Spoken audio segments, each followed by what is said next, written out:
Associate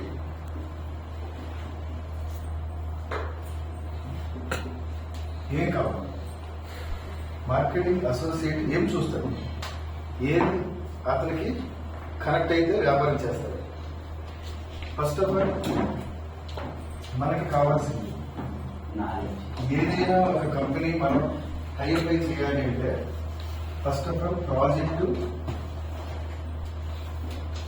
ఎలా ఉంది, location బాగుందా, ప్రాజెక్ట్ అయినా అప్రూవల్స్ ఉన్నాయా, డెవలప్మెంట్స్ బాగున్నాయా, ఆ ప్రాజెక్ట్కి సంబంధించిన ఎవ్రీథింగ్ క్లియర్ టైట్లా కాదా అనేది మనకు తెలియాలి. ఒక మార్కెటింగ్ అసోసియేట్కి ఫస్ట్ తెలియాలి. అలాగే ఏదైనా ఓల్డ్ ప్రాజెక్ట్స్, ఎగ్జిస్టింగ్ ప్రాజెక్ట్స్ ఏమైనా ఉంటే అవి ఎక్కడ ఉన్నాయి, అవి ఏ కండిషన్లో ఉన్నాయి, వాటిని ఎలా డెవలప్ చేశారు, అందులో కస్టమర్ యొక్క సాటిస్ఫాక్షన్ ఎలా ఉంది అనే దాన్ని బట్టి కంపెనీ దీన్ని ఏం చేయబోతుంది అనేది మనం ఒక అసెస్మెంట్ చేయగలుగుతాం.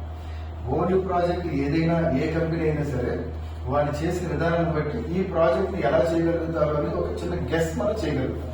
సో దీన్ని బట్టి దీన్ని మనం డిసైడ్ చేసుకుంటాము. And at the same time ఈ రన్నింగ్ ప్రాజెక్ట్ ఏదైతే ఉందో దీనికి ఉన్న అప్రోచింగ్ ఏంటి, లొకేషన్ హైలైట్స్ ఏంటి, ప్రాజెక్ట్ లో ఉండే ఎమ్యూనిటీస్ ఏంటి అనేది మనకు కావాలి. And at the same time approvals ఏమున్నాయి, తర్వాత రిజిస్ట్రేషన్ అండ్ పే అవుట్. ఈ 5 పాయింట్ల దగ్గర జనరల్గా మనకు కావాల్సింది ఇంకేమైనా ఉన్నాయంటారా? ఏది కాకుండా ఎవరైనా నరేష్ గారు ఇంకేమైనా ఉన్నాయంటారా?